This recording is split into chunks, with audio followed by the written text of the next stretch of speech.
All right, we are good to go. Thank you for your patience, everyone, and thank you for joining us today. I'm very excited to present to you on behalf of the Vermont Historical Society today, the first in our fall third Thursday programming, which because it's 2020, we are taking virtual this year, which means we get the pleasure of Matt Moriarty's company all the way down from Castleton. So as a reminder, as I said, this program is brought to you by the Vermont Historical Society. If you're not familiar with our work, please check out www.vermonthistory.org to learn more about that work. If you're already a member of the Vermont Historical Society, thank you for your support. We appreciate it. If you're not yet a member, please consider visiting vermonthistory.org and becoming a member, because this is the kind of really cool thing that your membership contribution helps make happen, sharing this really exciting and really fun new research with the public, and connecting to our audiences with Vermont history. One last tech reminder for everyone: if you are joining us via the Zoom today, you can ask your questions via the Q&A function or via the chat function, and I will read them out to our presenter at the end of his presentation. And that should cover everything. It's now my pleasure to welcome Matt Moriarty to speak with us today on From Dirt to Digital: Process and Potential for 3D Imaging in Vermont Archaeology. Matt is an archaeologist who has participated in archaeological investigations all over the world. He is currently at Castleton University, where he serves as the Director of Grants and the Director of Archaeology, which is a really cool dual title he's got there. Matt has also, for the past 3 years, directed archaeological investigations at the Gallic site, which is a significant pre-contact Native American and Euro-American historical site at the southern end of Lake Champlain. And as you can see here today, Matt is also doing some really amazing work in using 3D imaging to help us better understand archaeological pieces. And he is going to talk to us about that today. I should also mention that September is Archaeology Month, which is why our September talk is always themed on archaeology. So he's presenting us in the broader context of learning about archaeology within the state of Vermont. And that is quite enough of me talking. I'm going to turn the reins over to Matt to tell you about his work today. Thank you for joining us, Matt. Thank you, Amanda, for that lovely introduction, and thank you all for joining me here today. This is an interesting experience. I always tell my students to pretend there is no audience. Well, I actually can't see you, so I assume, or I hope, that you guys are all comfortably settled down with your lunch. And I hope I have some time at the end to answer any questions you might have. As the title would imply, I'm going to talk a little bit about the use of 3D in archaeology in some work that, particularly what we're doing here at Castleton University. 3D is a large and growing field. There are lots of different ways to capture, create, model, manipulate 3D data. And what we're primarily focusing on is creating highly accurate 3D models of small artifacts, though this is something that we hope to be changing in the very near future. I'm primarily using a number of 3D scanners. So that is my sort of particular angle on this, and what one of the things we've been working with. Today I want to talk a little bit about some of the motivations for getting into the use of 3D technology, where the inspiration for this comes from, or how we might use it, what we can get out of this, and I think where we can go in the future, both in terms of what we're doing here at Castleton and collaboratively, hopefully across the state. I think there's a lot of potential for collaboration in our state. Along the way, I want to talk a little bit about methods, and this is the process part of the title.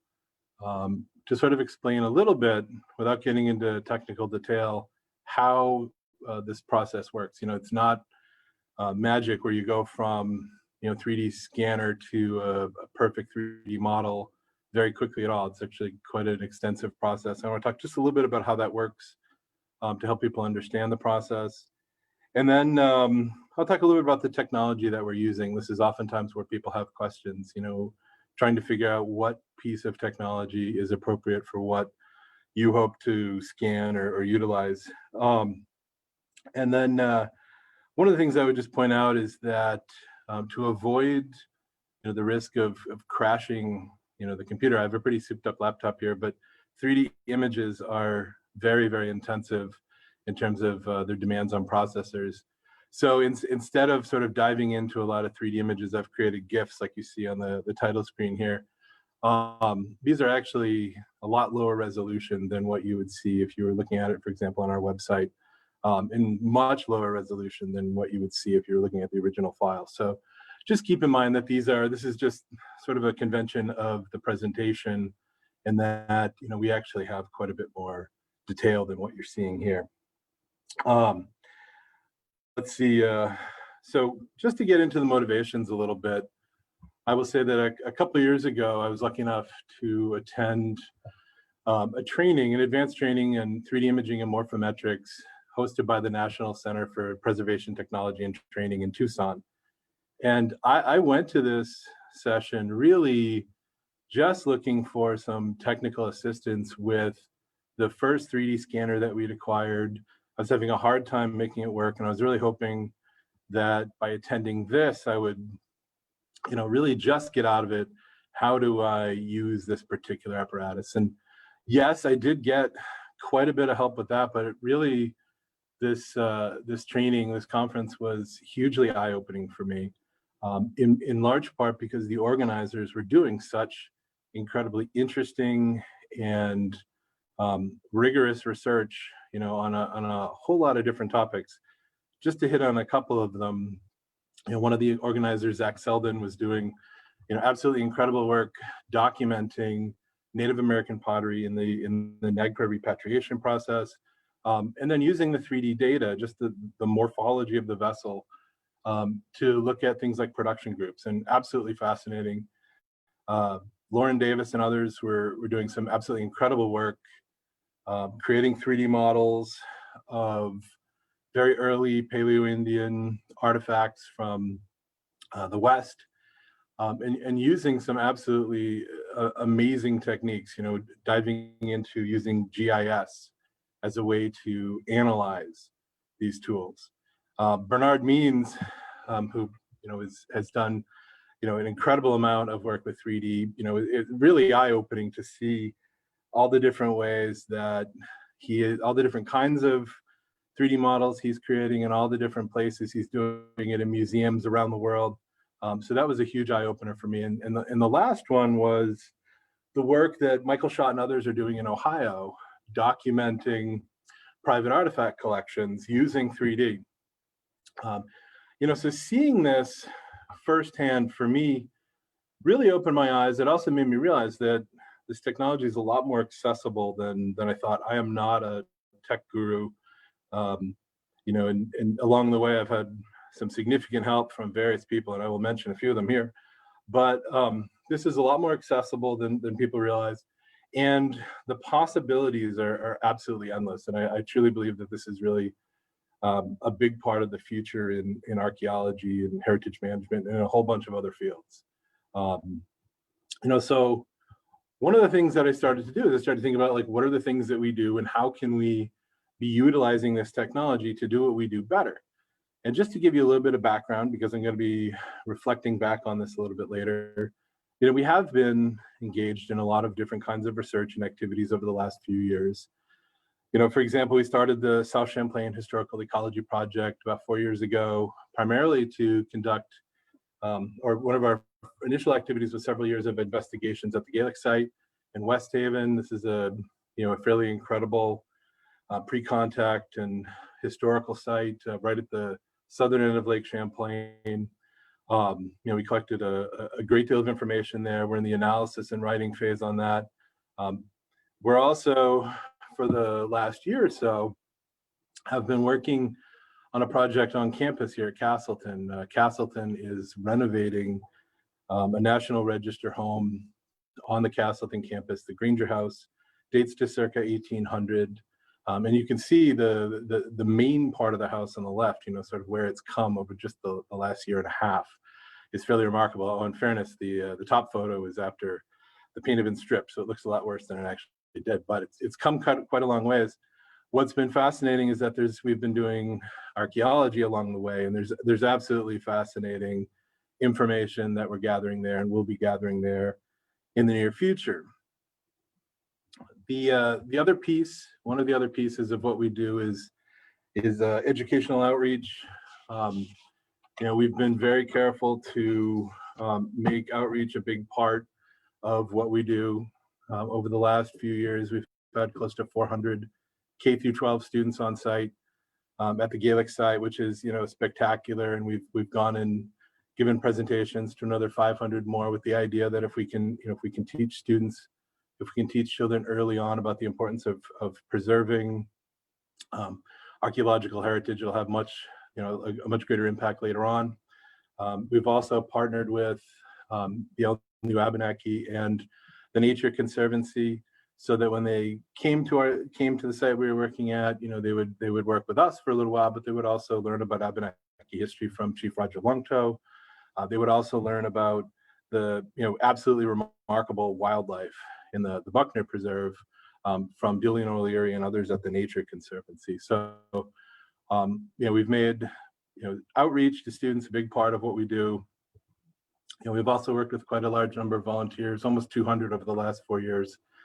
And in a lot of ways, this project would not happen without the volunteers. We have some absolutely tremendous, dedicated, highly skilled volunteers that have spent incredible amounts of time and incredible amounts of dedication participating in the project. And that's been a big part of what we do. And then not quite lastly, but we've also, a major emphasis for everything we do is teaching undergraduates, teaching and training undergraduates.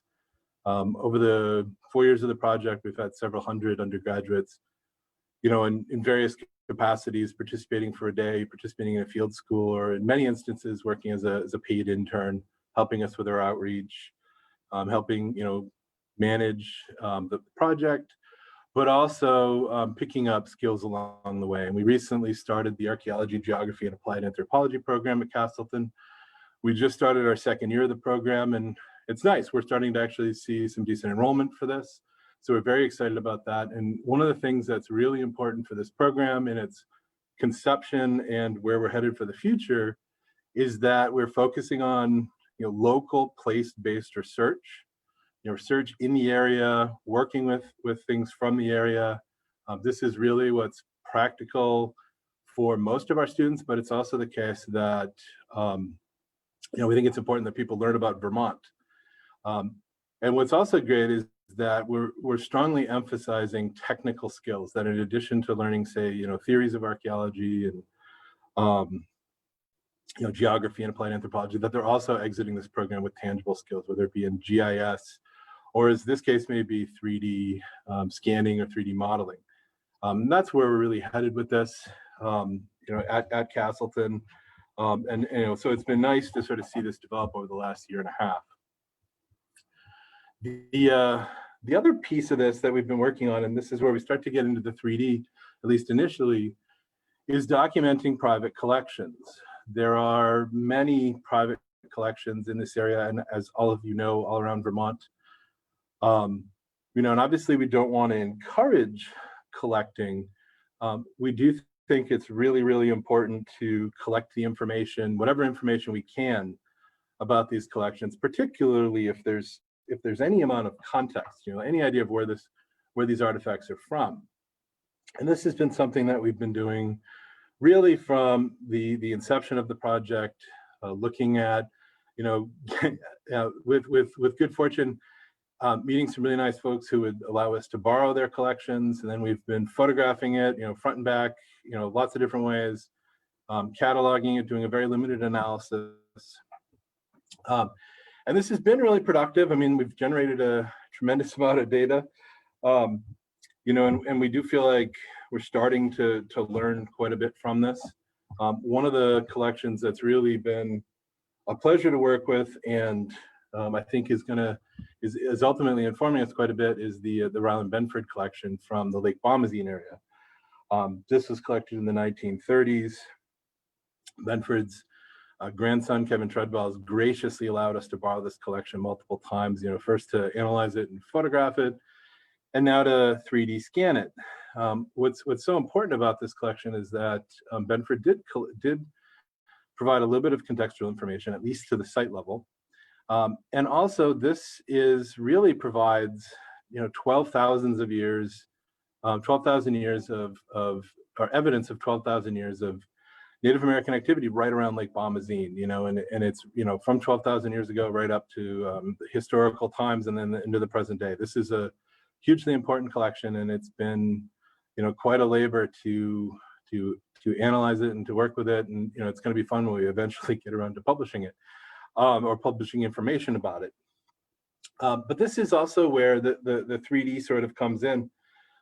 One of the, and I know many of you are aware of this, but one of the major issues with private collections, ones that have been out there for a long time, is that the long-term maintenance of these collections is really dependent on just, typically one person, two people, who might be extremely dedicated to it, but there's, tremendous risk of, collections being lost, being stolen, thrown away, destroyed, all the various things that can happen, to anything over the course of time, especially when, you only have like one or two people essentially being accountable for something as opposed to an institution. And this sort of risk is something where I think 3D can help us out a little bit. Can we find a way to document this in, greater degree than just photographing it, and analyzing it? And one of the things that really comes to mind for me is that if you think about private collections, even national museums can be at risk. This is, of course, the National Museum of Brazil on fire in September of 2018. The museum was virtually completely destroyed. This is a museum with 200 years of history and collections in it, hundreds of thousands, maybe millions of artifacts. And although they've, been able to recover, thousands of artifacts from the ruins of this museum, there's no way that you can reconstruct all the information that was lost. Most of these things were completely destroyed. Now, and if you think about the causes of this catastrophe, which was that was an improperly functioning air conditioner, inadequate smoke detectors, the absence of fire doors, what else? Various other, no sprinklers. These are the same conditions that most private collections exist under. So one of the things we looked at is that maybe we can find a way to better document some of these collections so that there's a 3D model of these collections. And now while there's no substitute for having the object itself, having a 3D model can, at least in some ways, help you examine the shape of a thing or examine how it looks. And what we're looking at here is the monumental arch of Palmyra in Syria, which of course was destroyed by ISIL in 2015. On the left, you have a 3D printed scale model. I think it's about half scale, that spent a good amount of time on tour around the world after this happened. And on the right, you have a 3D model produced by the ARC Image project using photogrammetry. Now, obviously, having the arch, continue to exist is preferable, but at least at some level, there is something left to examine. And the reality is that they're going to try to reconstruct this arch, and certainly having 3D models like this will certainly be helpful. So, given sort of the parameters of what we've been working on, a couple years ago, actually about a year and a half ago, we started the Castleton University Digital Archaeology Project. Our basic goal was to explore, how we could use 3D imaging to do archaeological research, to capture data, and see where we could head with this. We had the snappy line, studying Vermont's past and present with the tools for tomorrow, which I continue to love. But what I want to talk about here is sort of the method and process we went through. We have about 160 models online right now, all but 2 of them from Vermont. I want to talk about the process a little bit and sort of how we get here and some of the decision making along the way. We also have I don't know, another 75 or 100 models in process. There's a significant processing time involved with creating models. So I wanted to talk a little bit about, how you go from artifact to digital model. There's nothing about 3D scanning that is magical. Really what you're doing is, you're looking at a photo on the left and then a finished 3D model on the right. Really what you're doing when you go from, physical object to a 3D model, you're essentially converting reality into a 3D point cloud. One way that I always think about this is that as a graduate student, I spent, untold, I don't know, months, hours, maybe years in the end, in the field. Both, I was working in Guatemala, both, cutting trails or, watching somebody else cut a trail in reality, through the woods to try to create mapping stations, places where we collect topographic data to create a 3D map, a topographic map, or eventually 3D maps of different archaeological sites. And a lot of what we're doing is the same thing. The work process is fairly similar. At least it resonates for me. I think we're in some ways closer, in fact, to what folks do now, which is of course fly over the site with a DC-10 using LiDAR and in a matter of minutes or seconds collect the same amount of data that took me months to collect before. The 3D scanner is sort of doing the same thing.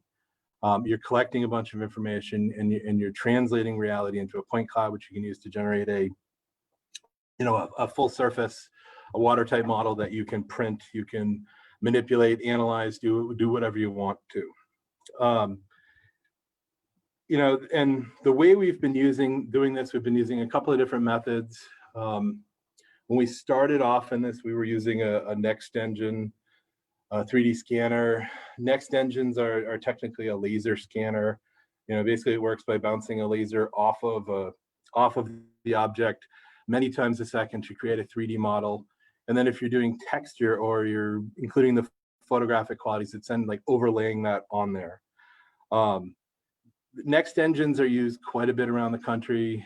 I know some people, like I mentioned, Bernard Means earlier, has been doing amazing work and continues to do amazing work using a Next Engine. I've had my fair share of troubles with it. I don't think this is a argument against Next Engine. I think it had a lot to do with the things that we were trying to scan. But there's lots of people doing great work with this. We tried this and worked with it, and there are certain things that we can do really, really well with that. We have really shifted over more to using what's called the HP S3 3D scanner. This is it's originally the David scanner before HP purchased them. This is a slightly different kind of scanner. It's what's called a structured light scanner. So instead of projecting a laser or something like that, what it's doing is you have a projector that's this little PowerPoint projector you see right here is projecting a pattern, which you can see on the screen to the right, onto the surface of the object, whatever it is you're scanning. And then there's a camera to the left, and you can have multiple cameras as well for a higher degree of accuracy, is essentially recording information about the distortion of those patterns on the object. This is how you get from the light to the 3D model. There's a process that your software is doing. And this works really well. We've had,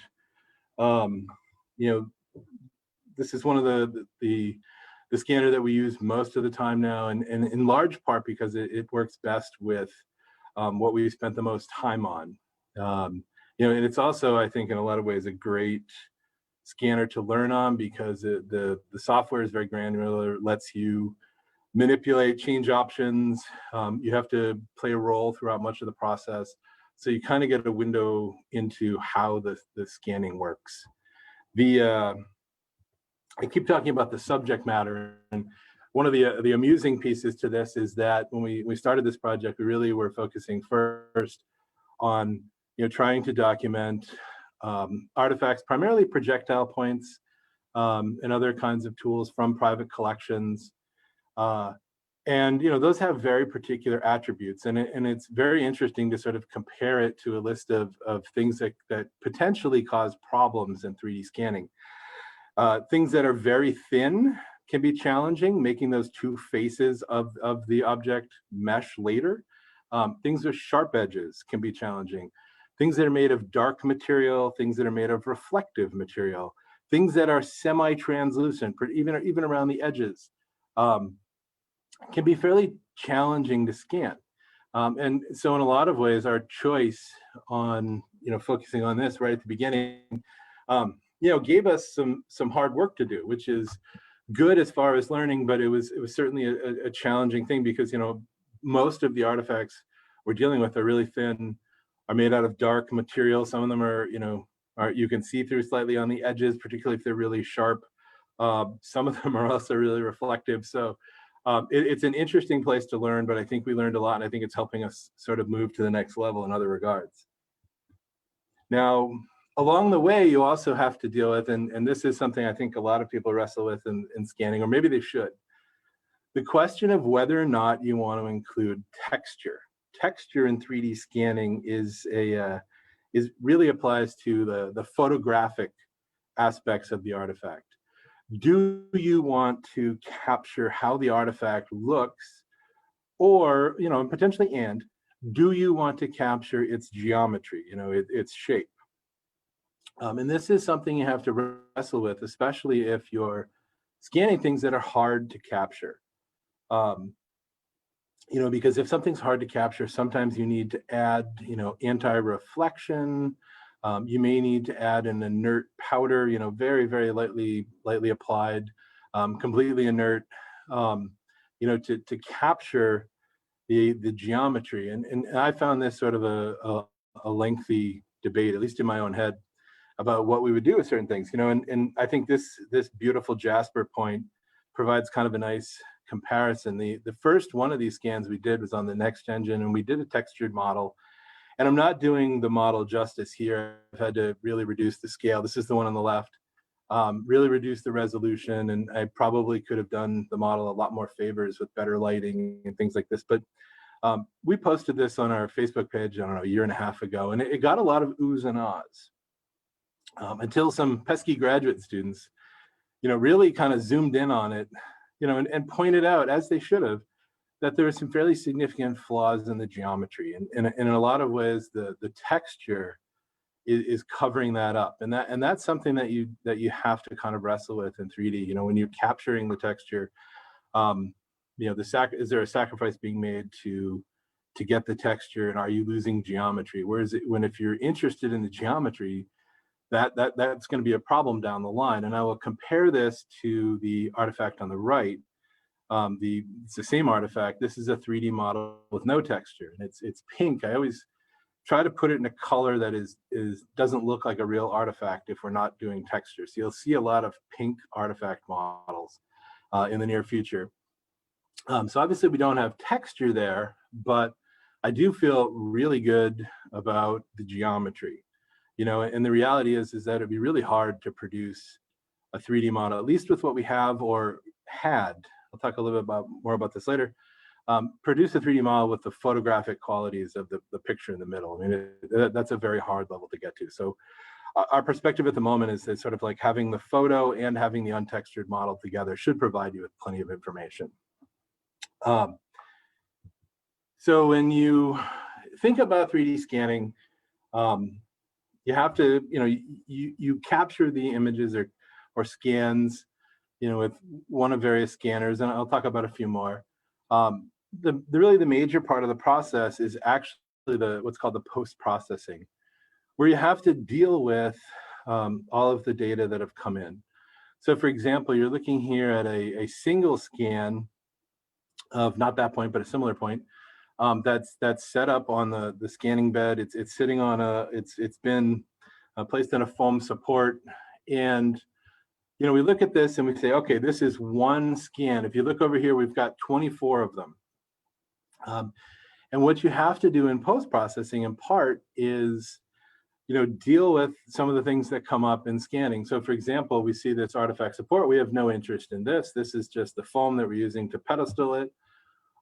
while we scan it, and we've got some background noise going on there. So if you go to the next slide, one of the first steps in the upper left here is to get rid of that support, deal with some of the noise in the background. You can do some of this automatically, and there are some, in the latest scanner we have, there's some automatic functions which I think are pretty neat. But minimally you have to do that, and then you get into some more nitty gritty. And on the lower right here, I've got kind of a common error that you deal with. And some programs do a great job dealing with this. Some of them do not. They just almost pretend it doesn't exist. Along the edges of particularly sharp objects, you'll oftentimes see what I call light distortion. I am not an expert on this, exactly what's happening, but you'll oftentimes see some real wonky stuff going on the edges. And one of the things you have to do is you have to go in and clean that.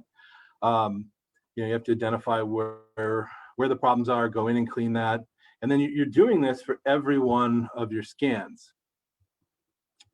Eventually you get to the point where you feel like you've cleaned your scans. You then have to essentially help the program identify where the common features are on these scans, because you're hopefully rotating the artifact around so that you can capture it from different angles, and then combine those scans to create the entire 3D object.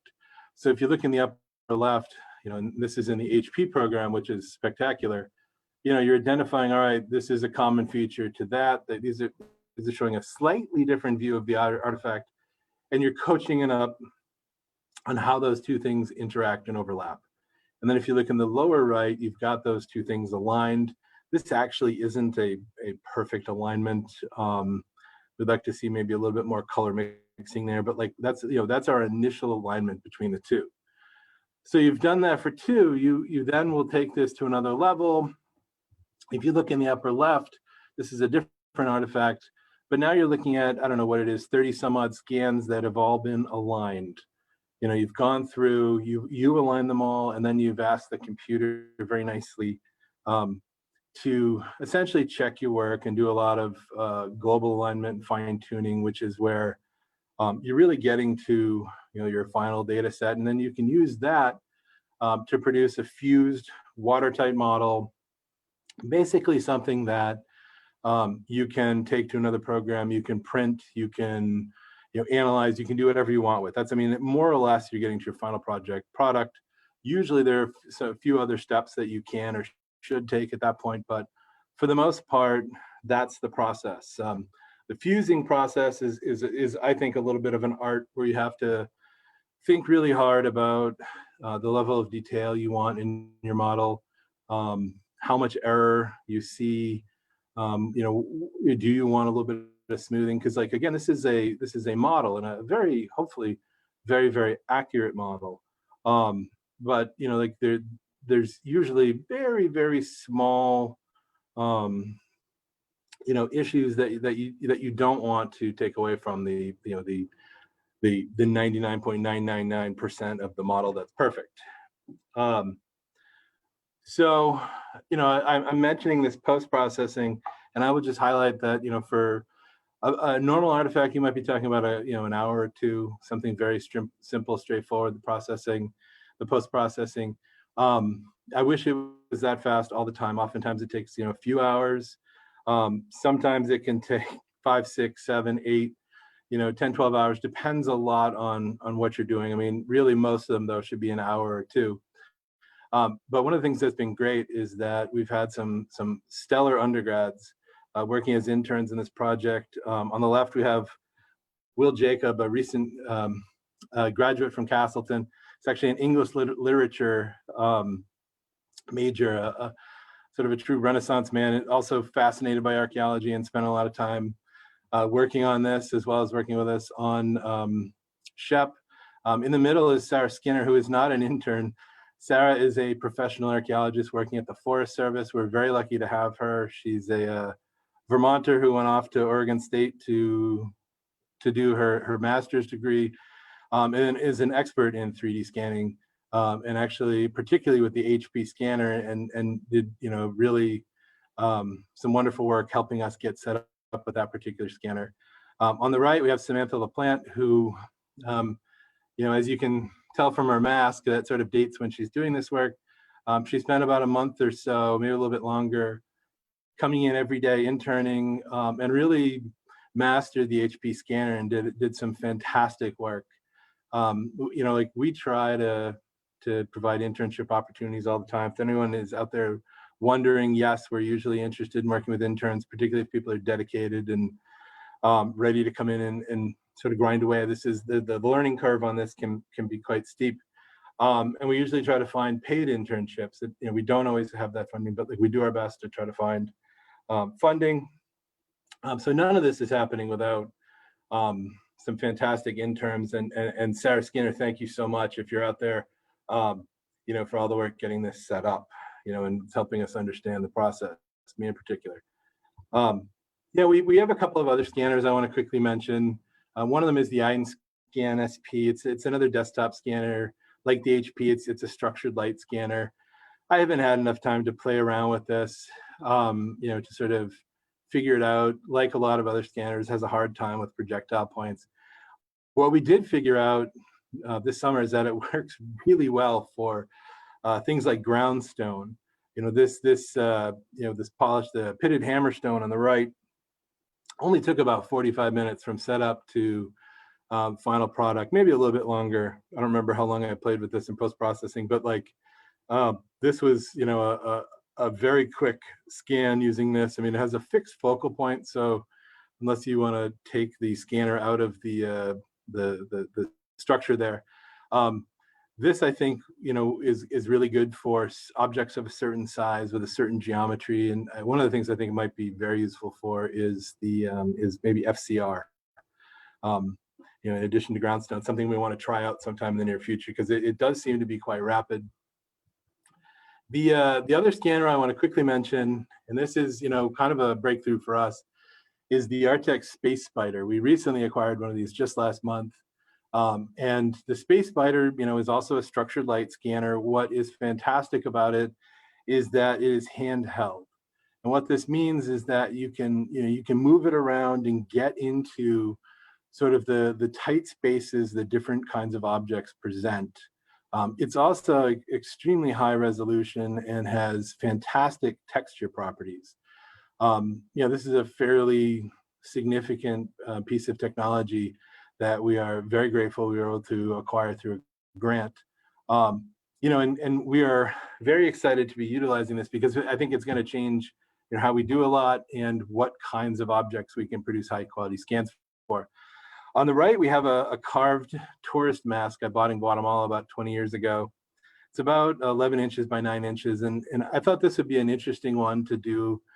I started working on a couple of masks right away because I thought these would be interesting, both in that texture is very, very important on these, but they also present some really complicated geometry in terms of getting into the eye holes, getting into those holes, you know, on above the nose, and then really accurately recording the mouth. You know, so this isn't an artifact, but I wanted to, you know, this seemed like something that we could do as a test. And I've been really, really pleased with the results. And this is a really greatly reduced resolution image of that mask. And I am very, very satisfied. And really the lighting in the GIF is not all that great. This is a very, I think, reliable reproduction of the mask. You know, the color is excellent. We are very happy with moving into the Space Spider scanning. And I do think this is going to change, you know, some of the things that we do in terms of capturing texture or not. You know, the post-processing time on this is still fairly significant. This is about 6 or 8 hours of post-processing. If I were honest, I would say a lot more with me going down some blind alleys in terms of figuring things out. But the other thing about this that I really like is that, so here we have texture, the textured version of the model. But if we were to actually look at just the geometry, if we strip away the texture, this is still a really good model.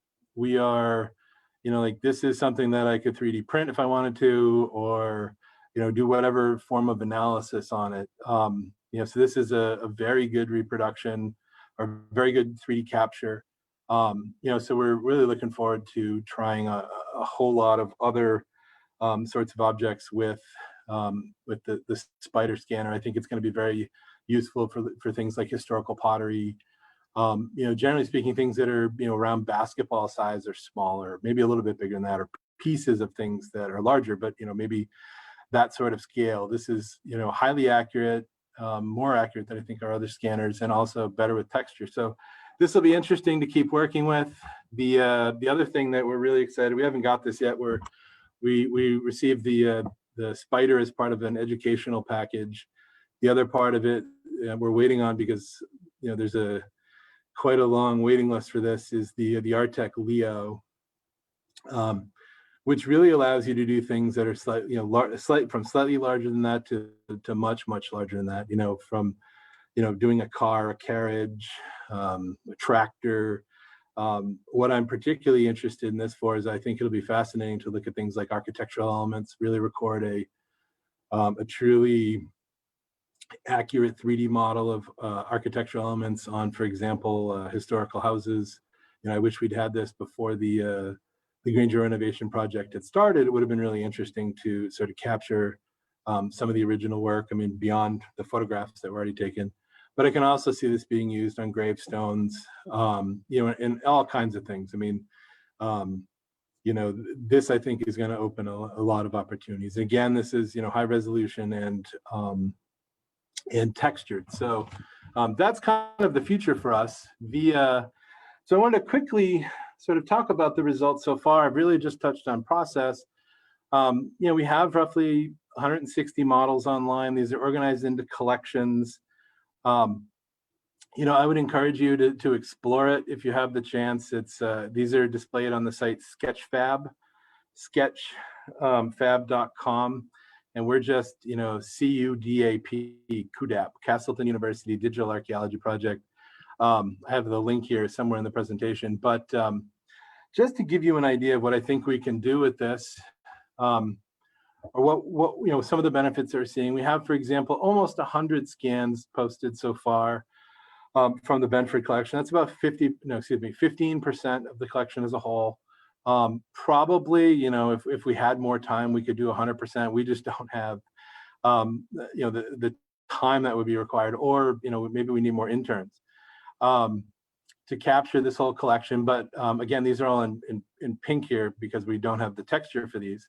But these are all fully downloadable models at 100% scale. If you look online, sometimes you'll see that you can download something, but it's only about 1/10 the size of the original object, or it's a different size. These are, I don't have scale bars on these because if you download it, it is in metric scale. It's exactly, 1-to-1. We also, one of the things I think we'll be doing going forward is trying to post in 3D the diagnostic artifacts from our own investigations. Here we have some objects from artifacts from the Granger House excavations. In the upper left, it's a US 1-cent coin from 1798. Coins are a tricky thing to scan. I'll be really interested to see how the space spider handles this. In the lower left, we have what appears to be a toy flag. We haven't had much time to think about what that is. It's a pressed tin object, maybe from a toy, I'm not sure. In the upper right, we have a rusty key. Everybody wants to find the key to their particular archaeological site. And then in the lower right, a plastic hairpin. I mean, these are just things we're experimenting with and trying to figure out some methods for.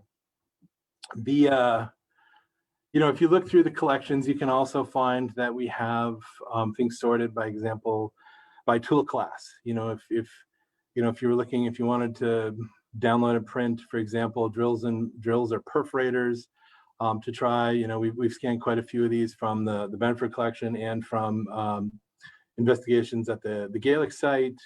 The collections also include, lots of ground and polished tools. What we envision these being used for long term is the kind of thing like a teacher might download. Our elementary schools, people use a lot of 3D printers, in fact, a lot more than people use them on college campuses. This is the kind of thing that if a teacher was interested in creating a unit, they would have some materials at hand. Long term, one of the things that I would really like to see us develop is an online type collection. And this is something that I think would really require a lot of collaboration around the state. to make sure that this was sufficiently rigorous. I will tell you that as a graduate student learning Maya pottery, for example, I spent incredible amounts of time going from lab to lab and later from university to museum to get my hands on different kinds of pottery so I could know what it looked like and know how it compared to the stuff that I was analyzing. Now, there's no substitute for seeing the artifact itself or seeing the collection itself. But if there are restraints, if there are restrictions, having a 3D model you can print, really accurate, reliable 3D model you can print and hold up next to the artifacts you're working on. I mean, this should be an aid, and this is something that I would like to see us expand on in the future. One of the things that I would like us to do as well is to use this for some more advanced analyses. I mentioned Lauren Davis's work earlier and Sarah Skinner's work. Utilizing GIS-based glimmer analysis, to examine, projectile points, for example, in really new ways. And a starting point for this is acquiring really good 3D data. I think there's lots of opportunities for this, and I've highlighted the woodland triangles, mostly Levana points here, as a possible place to look at this, where, maybe if we do this sort of analysis on these sorts of points, maybe we can learn a little bit more about the variability, potentially the chronology of these particular points. You can also do things with 3D models that you can't do with the original artifact. This object in the upper left is it's a stone object from the Benford collection, likely found near Lake Bomoseen. It's virtually identical to an artifact recovered in upstate New York, which was used as a ceramic decorator, a ceramic comb. And to test this out, we modeled it, we 3D printed it, and then of course played with it in clay. And what you can see is that you can make some fairly some dentate impressions that are fairly similar to some of what you see in, for example, the materials in the Benford collection. Another angle for this is, I'm not sure if this is technically like a replication, but this corner notch point. One of the things that's really neat is you can print artifacts today in lots of different formats. We recently received a polished steel printout of this small projectile point. And I was hoping, well, this would be a really interesting one to haft and go test out. I was actually hoping to do sort of a whole suite of points and then put them on use them as atlatl darts. The costs of printing in steel are still quite steep. Eventually we'll get there, but I was just thinking about the atlatl competition this weekend would be very interesting. If you were comparing the results from different sorts of 3D printed things across time. And really one of the best things about 3D is that it lets you do a lot more hands-on replication or printing, excuse me. You can print 3D models, 3D printing is getting easier and easier, cheaper and cheaper. And I think this particular photo in the bottom, is for me kind of a trip. I spent quite a bit of time, 3D scanning, post-processing this artifact above this kaolin clay pipe from the Granger site, and then 3D printed a bunch of copies. And of course, my sons immediately found it, found the 3D printed copies. And, and this is the kind of thing you could never hand this sort of artifact to a kid. And what's wonderful is that, a 3D printed plastic version, they can pretend they're Popeye, but they can actually have it in their hands. And this is a lot of where I think, for me at least, future use is also going to play out. I already try to print 3D copies of important artifacts that I'm talking about in class. And I make sure to hand those around. So if I'm talking about a Clovis point, they can hold one and compare it to something else, or talking about like the Lewis chessmen or something like that. They can sort of see it in their hands. And I think this is one of the really major things that we can do with this in terms of our outreach. Moving forward, I just want to highlight a couple of things. We do have plans in the very near future to start teaching 3D scanning at Castleton. I mean, we've sort of acquired a lot of the infrastructure. Without the pandemic, I think we'd already be doing it. There's some fabulous models for how to do this. Heather McKillop's Diva Lab at Louisiana State University is a great example. We're also working on, a digital resource center, something where there will be opportunities to do virtual reality, utilize some of the technology that we've acquired. Overall, what we want to be doing is both teaching, how to do this and creating opportunities for collaboration. I'd really like to be offering trainings for folks around the state of Vermont, and receiving training from others. I know there's other people doing 3D around the state, and also trying to build collaborations. You really, for me at least, I learn by trying to scan new things. And I think there's a lot of opportunities for people working together. I'd love to include some sort of equipment loan program, so people can sort of try out different technology before they make investments or find a way to justify that investment. So I should wrap up. The thing I just want to say in closing, I just want to particularly thank a few people. Our project's been funded from a lot of different local and fantastic sources. This particular presentation, I just want to highlight, and express my gratitude to the Champaign Valley National Heritage Partnership, especially Jim Brangan, for a collections grant that really helped us scale up what we've been doing in 3D over the last year and a half. And I also want to particularly thank Bob and Corme Howe for some assistance they provided a number of years ago to help us get started in 3D in general. And of course, we're very grateful for the Lake Champlain Basin program and their assistance over various years, is particularly helping us with our educational outreach, the Vermont Community Foundation, the Nature Conservancy, the Abenaki, and a whole lot of other people. So thank you. I am wrapping up, I guess, but would be happy to answer any questions you might have. Thank you. Thanks so much, Matt. That's fascinating. And I love when I get to the end of the talk and I'm excited to see what you do next. There's so much cool stuff out there for you to keep working on. So to everyone who's been listening along, if you're in the Zoom, please do use that chat function to ask any questions that you may have. You're also welcome to use that fancy Q&A function. We do have one question in the chat, Matt. Paul asks, have you ever tried a Faro blue laser? That's F-A-R-O. He says he's heard it works great on reflective objects. I have not. I would be curious to try. So I don't know. Well, Paul, if you have experience using that one, yeah, absolutely. Let us know about it in the chat, or let us know more. Yeah. I'm gonna check our other places people are watching along to see if they have any questions there. But in the meantime, I have a question for you, which is: do you have a dream object in Vermont that you'd love to try scanning? Boy, that's well, I'll have to ponder that a little bit. Dream object. Did you mention a catamount earlier?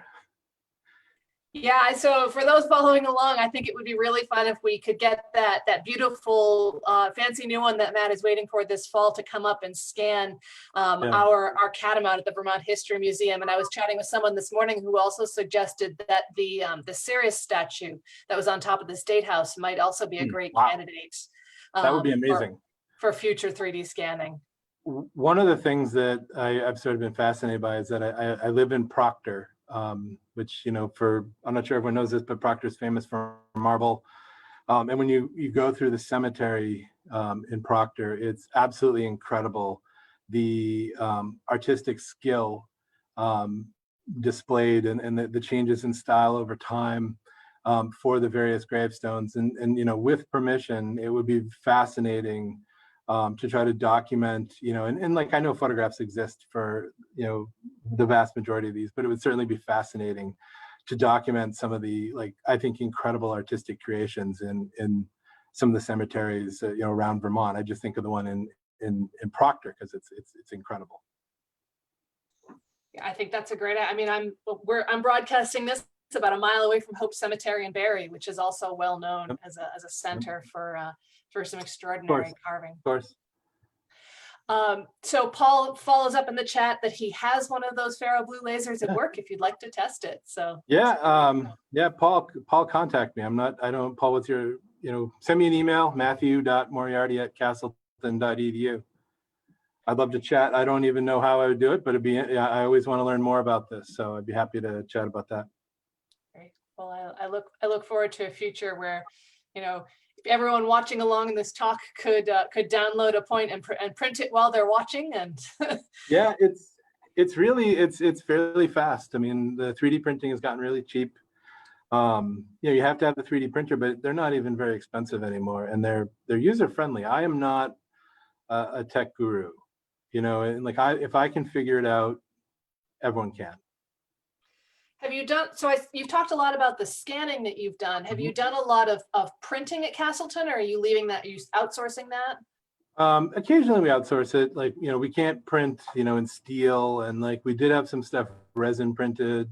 I do most of the 3D printing in my office. We bought a 3D printer several years ago for the project, specifically for outreach. And so like, I can print pretty much anything in my office, up to a certain size. Where we're headed at Castleton is hopefully, getting more 3D printers. We have some already. And then one of the things I'm really excited for is a large format 3D printer, so that we can print some larger things. Like for me, like I personally want to be able to, to show models or 3D print ups, of whatever I'm talking about. And, some of the things you can, some of them you can't do on a normal 3D printer. Yeah, it's really cool. For those following at home, if you are really into this, you think some of these are really cool, a lot of local libraries, some of them are open and some of them are closed right now, but I know some local libraries are renting out 3D printer space so that you can work with librarians to get some of these printed materials that Matt has been scanning. Yeah, and you can, there's all kinds of companies online where if you just want something in plastic, it's not expensive. If you want it in platinum, it's going to cost. Even like that steel artifact was about $20. Mind you, that's about, it's not even 3 centimeters long. So